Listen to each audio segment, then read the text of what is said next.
1 Corinthians chapter 5. We are picking up in verse 6. I do want to back up just a little bit to remind you of this and also to got to thinking about something Tracy said at the end of class, and I want to make sure and draw that in. What you have here is, remember, we are in the second major section of the book.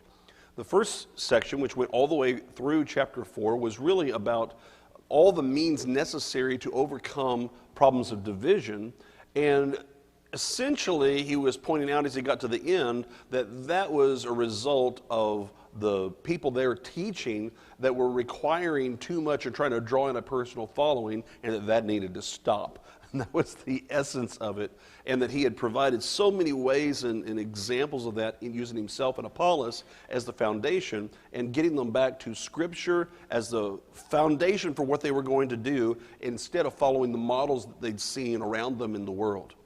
And so then we moved into chapter 5 last week, and we found a second large problem among those, the two that were reported by those of the household of Chloe. And that is what we see immediately just established in verse 1, that a man is taking his father's wife. And the reaction to this was, oh, great. And they're puffed up. They are thinking, hey, aren't we tolerant and loving and we care for all these things? And Paul tells them, that's the last thing you should be in this situation. We need to get this corrected because that is embarrassing, that you would be proud of this. And when we looked at it, he said, I don't have to stop and think about what needs to be done here. That decision is already there. As you look in verse 3, I've already judged, he says, as though I were present, him who has done this deed. There's not any question about what needs to happen here. I can hear about this. I know exactly what has to happen. So I don't need to come and make a visit. You don't need to wait on me to get this taken care of. He then follows, and this is where we want to build on it. In the name of our Lord Jesus Christ, when you're gathered together along with my spirit, meaning I've already said what I think on this matter, with the power of our Lord Jesus Christ. And at the end of class, Tracy asked the question, and I think she had a really good point, because the last time this idea of power had been mentioned was back at the end of chapter 4, and it had been a subject matter, verses 18 through 20, on establishing power, which was miraculous, as being the important means by which he was going to come back and establish. We're going to see who God says is right in this matter. So contextually, that would make sense then that when he brings that up again, that is what needs to be consulted. So Paul is essentially saying, here's what I, as an apostle, say needs to be done. The next thing to consult is essentially the Holy Spirit providing that message by inspiration. He'll validate and verify what I just told you about what you need to do. And I think that makes the most sense contextually, and so I appreciate her pointing that out. So the end was look at verse 5, which gives us a good lead-in into our section this morning. Deliver such a one to Satan for the destruction of the flesh, that his spirit may be saved in the day of the Lord Jesus. We have here a distinction that is important because of what we are as human beings. We are flesh and spirit. Okay? Flesh, when given, emphasizes, and this is distinct from body. Flesh tends to emphasize the susceptibility we have, the weaknesses that we have. Okay? And therefore, the susceptibility to sin, we're temptable beings, we're weak, we don't always do, because we're physical, there can be some failings there. And then you have spirit, which is, of course, the transcendent part that is somehow still attached, because we have in James chapter 2, verse 26, that it's when the spirit detaches from the body that their death occurs. Now, if you have a good, day you just want to spend contemplating, try to figure out how a spirit that is completely transcendent of the physical world can be attached to something that is completely dependent in nature, physical part of the physical world, and that these are attached. Anybody want to give it a shot there? Okay, it's magic. I do think that when you put together that with 1 Thessalonians chapter 5, 23, I won't dwell on this, though, that may be what the reason when you see the word soul come into play as being we are spirit body, spirit, and soul. And the soul, which it has to do with the nature of that word, which is suke, which is essentially providing the connection between the two. It is because it refers both, it is used both of the spirit and of this life, which is a unique aspect of the word. You're not going to see that in the English, but that's what you see in the Greek. So again, go home, talk among yourselves, and think about it. But the point here is that the flesh, that is, he's committed in giving these things over in the flesh of giving into sin. That's the problem. Okay. The flesh, though, is not the part we need to be most worried about. It's the spirit. The spirit is the eternal part. That flesh is going to be destroyed, changed with the body. Notice he didn't say body because the body's going to be changed. Emphasize the flesh part, which is more tied in with this world. The spirit is what we need to be concerned about, or what happens to it.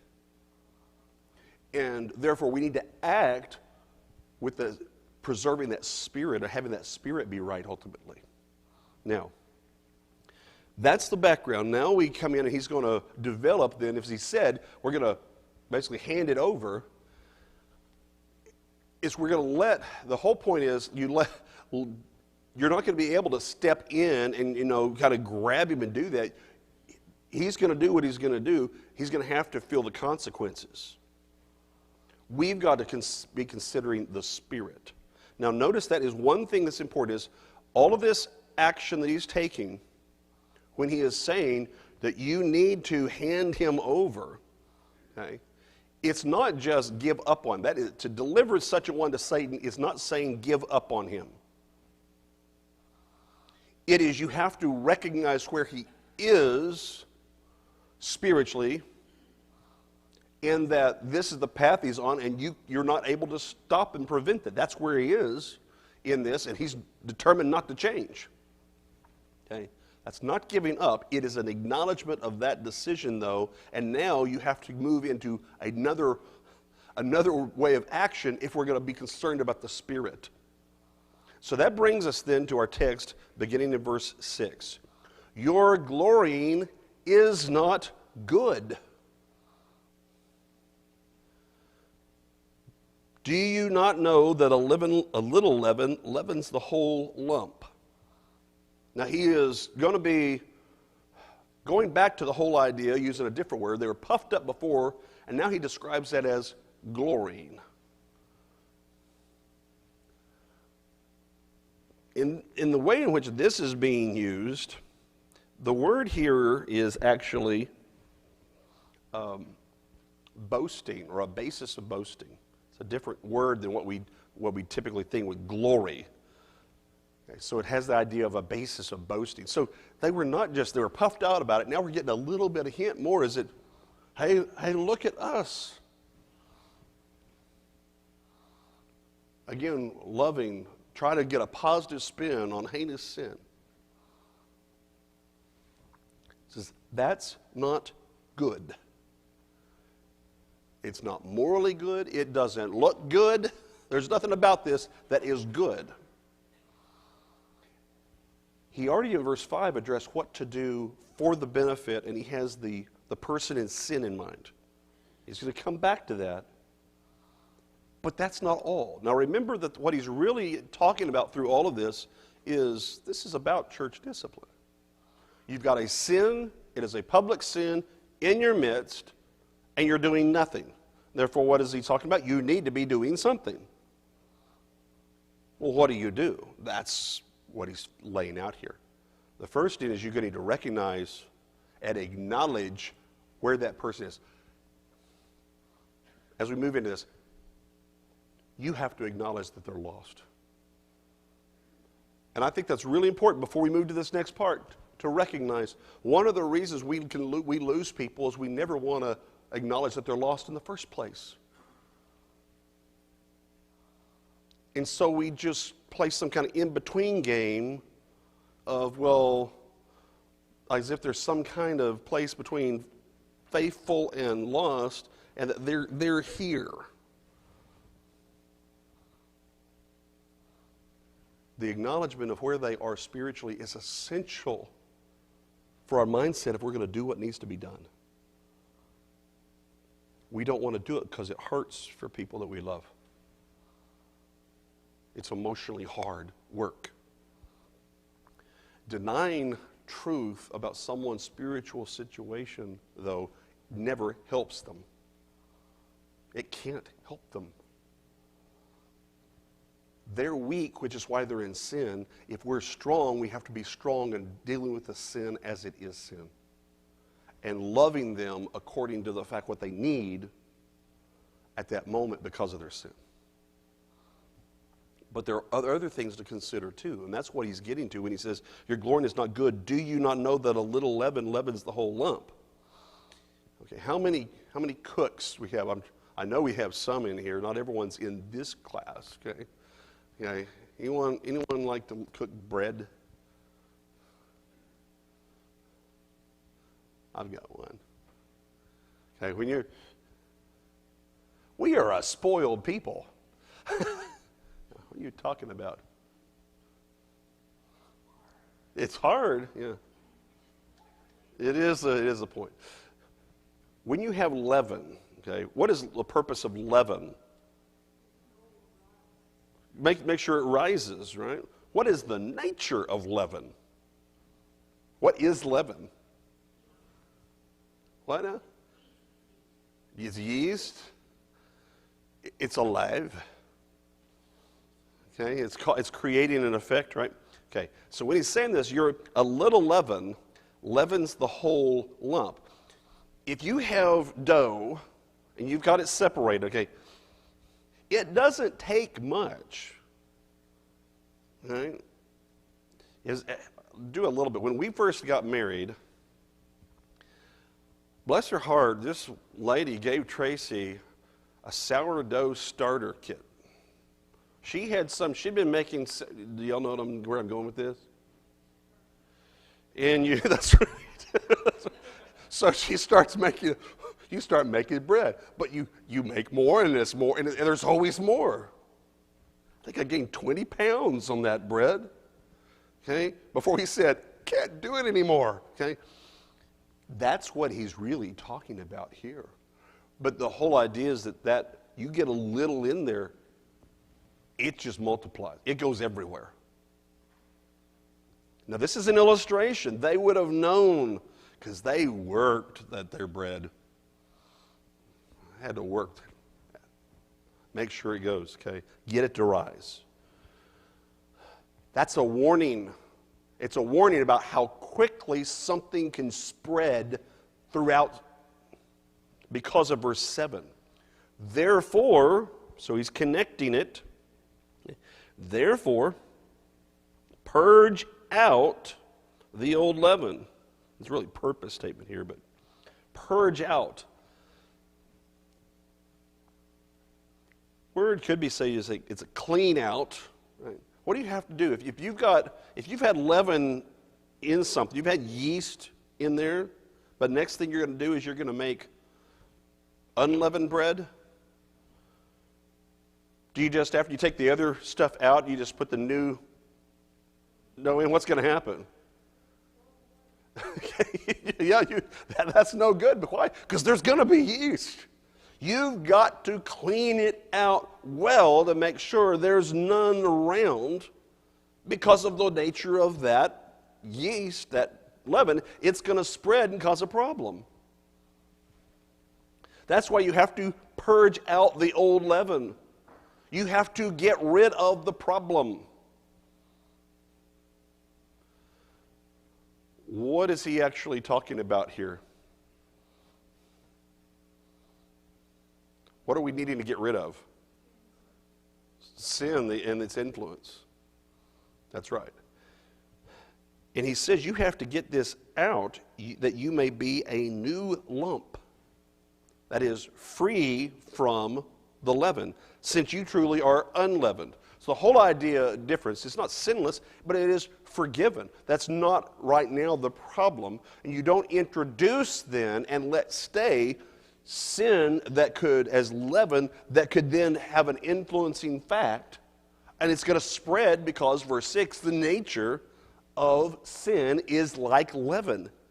It just starts, it has an influence and moves through it because it has to do with accepting sin.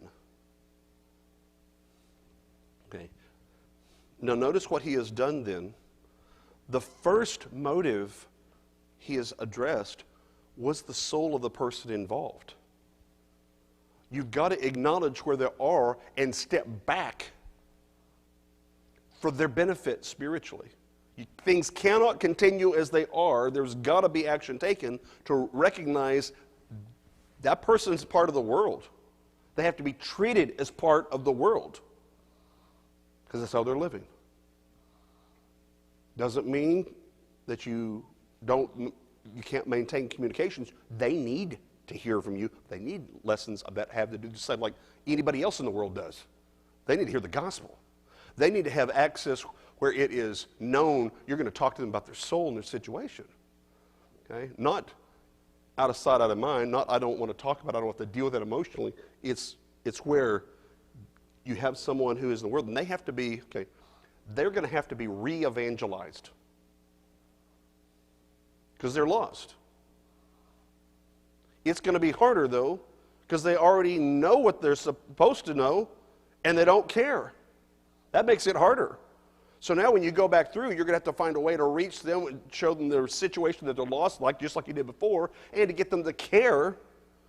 But you're going to have to go over and probably deal with a lot of hurt feelings somewhere in there. But it's a very similar process.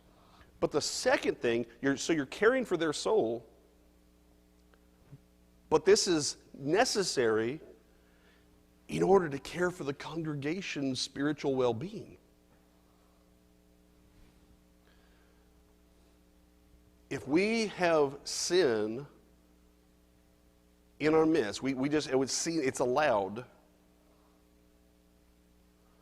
They say, well, we're trying to be patient with that person.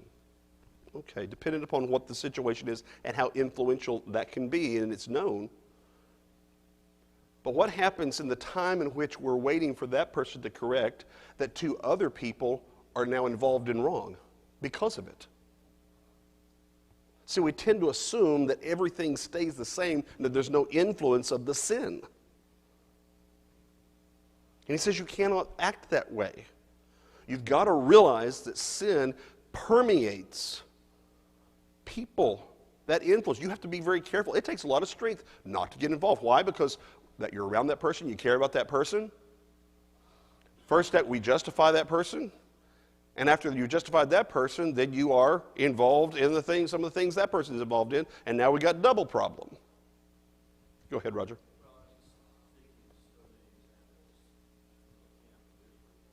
Yes.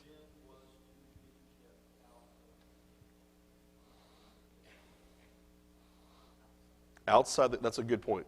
Is that in Israel, one of the things that they need to get the sin outside the camp. Is one of the examples that was given in when they conducted their sacrifices. There were parts of that had to be taken outside the camp. You didn't try to dispose of it within the camp. You took it all the way out.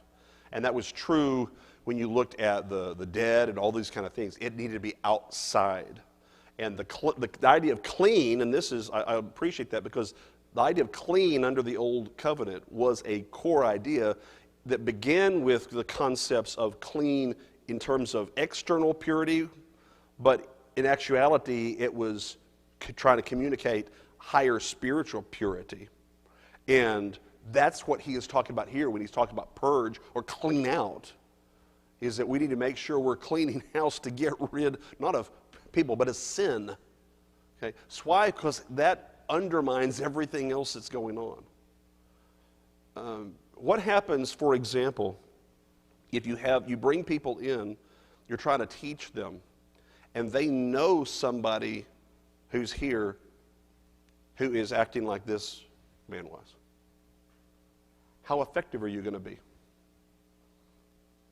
Are they going to look at you as someone who takes sin seriously and your spiritual well-being seriously?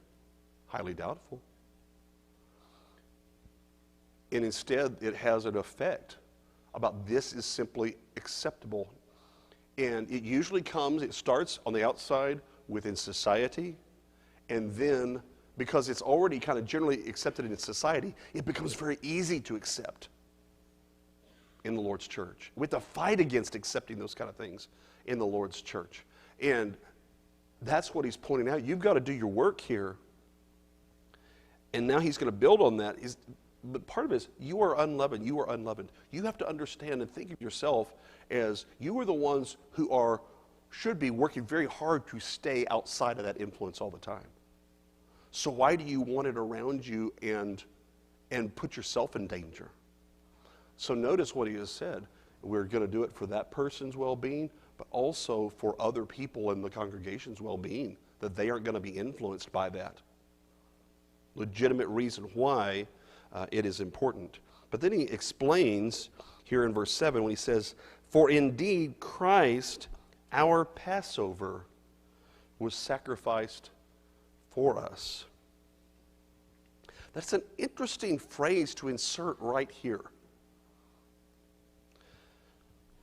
Christ, what does the name Christ emphasize? Messiah, it's the Greek form, anointed one. So here's the one, and the tie of the Messiah to Passover, which was a Jewish feast, shouldn't be lost on us. Okay.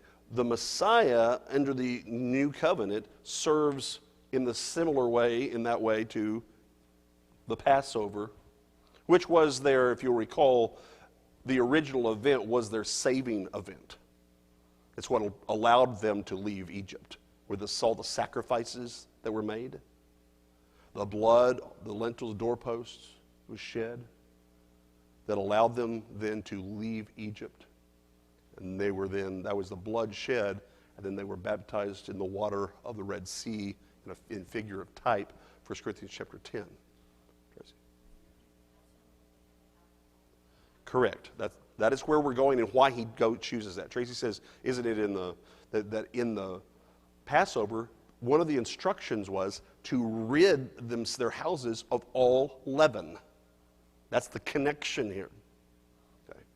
Now, one of the reasons for this is what happens when bread is leavened versus unleavened. Yes, that's correct. Leavened bread molds much. It doesn't keep that long.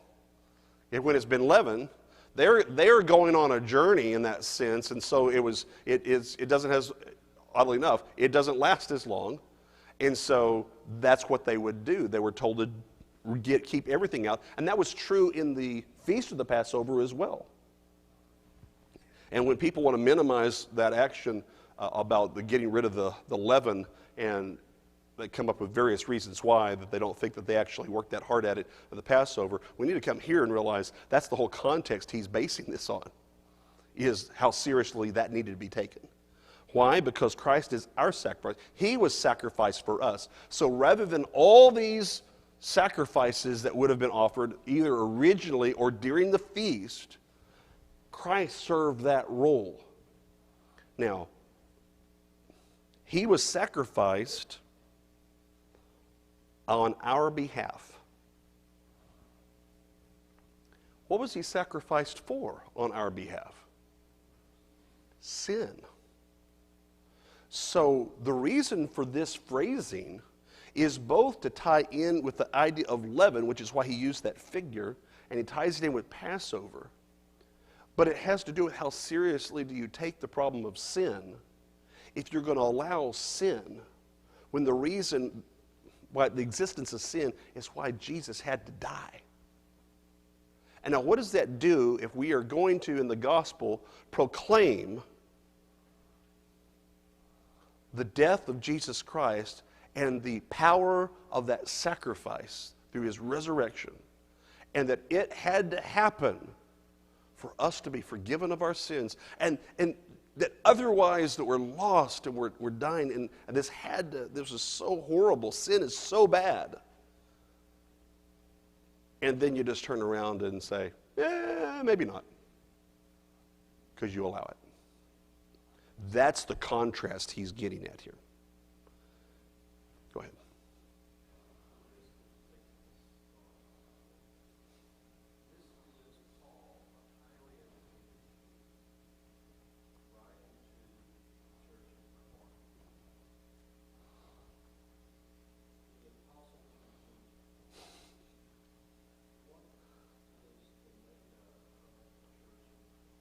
Excellent.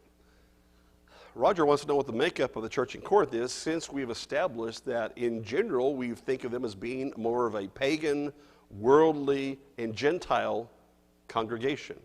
There would have been Jews there. It was a large city, and especially if you go back and you look at the problem that we find in Acts 18, in the establishment of the congregation there, that there were Jews there. So there was enough to have an understanding of this, though I believe all evidence indicates that Gentiles were far more, that had a much larger number than what the Jews did. So there would have been enough information in their past about this when the Jews. Remember that in chapter 1, he talks about both the Jews and their attitude toward the gospel of why it was foolishness to them, and then the Greeks and why it was foolishness to them. They both were addressed in chapter 1. So we've got both going on. But I think it's still a very valid question about how would the Gentile members of this congregation have viewed this. I think that's where he was going with this and why it's valuable. Would they have learned enough about some of this terminology from interaction with the Jews or from having a copy of the Septuagint, the Greek translation of the Old Testament, and that would have been their Bible at that time, they would have had limited access, to have known about it? Yeah. It's still us to be able to, we have to go back and figure out some of the Jewish customs and background, even though that's not ours. They had that same challenge. So you have Christ, our Passover, as he's the sacrifice. They offered all these sacrifices. He's that sacrifice of which you needed to, it was understood, the tie to rid all. It's interesting that what's interesting about this is most often when we think about Jesus as sacrifice, we're thinking of the Day of Atonement. Here, it puts it in the context of Passover in order to discuss the leaven, the nature of leaven. Still, and also the original, I'd say, the association with original sacrifices made to save them as a people. I think those two connections are why he chooses to do that, and to point out, though, he's still a sacrifice. Okay? And therefore, our behavior toward sin and in allowing leaven, sin, is also going to say something about how we look at Christ. If we are looking at sin and allowing sin, we're saying something negative or pushing Christ away. And notice what the problem is. They're wanting to lean in and pull the people closer due to social connections, but in doing so, they are shoving Jesus away because of the spiritual connection. But he's called on them that they need to let that person go because of their sin, because that's what's necessary if you're going to be able to appreciate and live by Christ as your Passover in that spiritual connection. So we have now addressed, he's addressing the one in sin, but also the influence so that others are not involved in the sin. Now we look at verse 8. Therefore, let us keep the feast, not with old leaven, nor with the leaven of malice and wickedness, but with the unleavened bread of sincerity and truth. So now, building out the illustration, he's staying within the metaphor. We're going to keep the feast, the Passover, that is an acknowledgement of Christ. That's what we're going to focus on doing. And you can't do that with old leaven. Okay, you can't bring your old problems in and keep them around. In other words, that's where he's going to end up going in chapter 6. We often look at chapter 6, 9 through 11. You can't keep your old problems around. You've got to get rid of them. Purge out the old leaven. Get rid of all those old problems. Okay? Nor with the leaven of malice and wickedness. Now he's going to make an immediate contrast here with unleavened bread of sincerity and truth. So we've got the illustration of the leaven, which is sinful things, unleavened, which is proper righteous things. So if he already talked about getting the past sin out of the way and purging it of the old leaven, and then he adds on, though, nor with the leaven of malice and wickedness. What is different about these two of why he adds these in? If it's he already has talked about the old leaven, getting rid of those things. What problems do you not have? You can't add in. What is, I guess we'll identify, what is malice and wickedness? Which seem very close an idea. Okay, good. Malice is essentially intent to injure, right? And wickedness is, so it has more personal nature to it and people nature to it. Wickedness, though, would have more of a general kind of evil. It's related to the word evil, though both of these are technically. Okay, they're both evil and evil. One has more to do with intent and people, and the other has to do with circumstances and general and things and those, what's going on. So if you look at it, what he is talking about is that what do you don't get by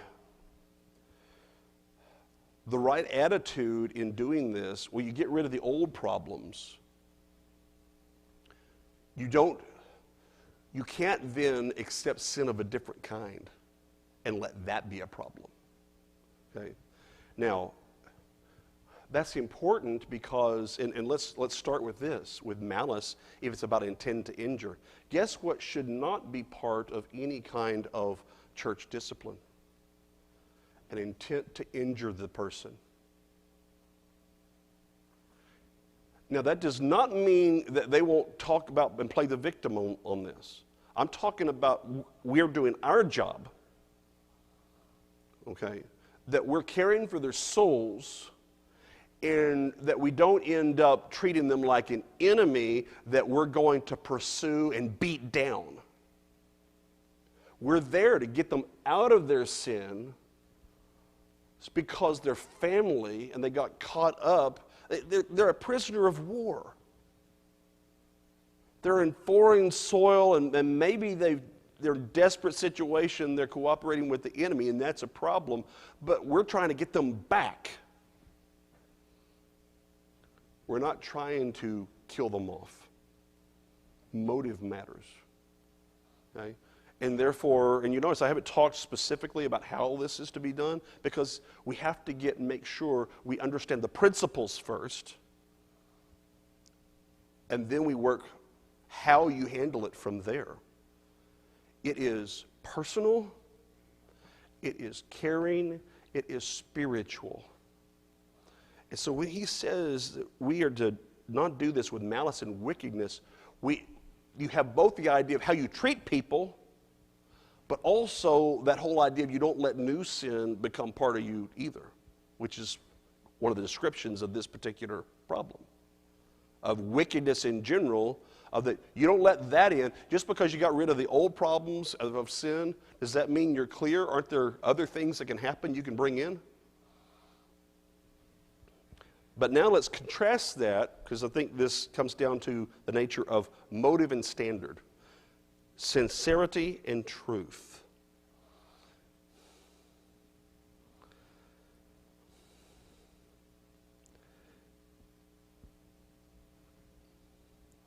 Sincerity has the idea of, though I don't want to get too much in it, a clear judgment or a transparent judgment's rooted in the idea of judgment or decision, but there's a transparency to it. So what's the difference of malice? It's hidden intent. There's this ill will. Sometimes it's not so hidden, but it's that idea you're wanting to hurt, whereas sincerity is you want to be as transparent as possible about the motive of wanting to help that person spiritually. Now I'm putting it in a very specific context here, but a transparency of love, of care, that people never doubt why we're doing this. They can maybe end up turning around and denying it, but not because of what they see or hear. When we're trying to correct people, We need to be transparent about it with the idea of wanting to help and lay out the case rather than always being on the attack. Okay, I thought I saw John. Yes.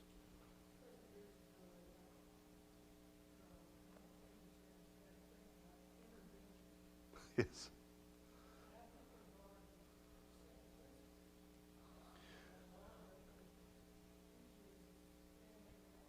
Mm-hmm.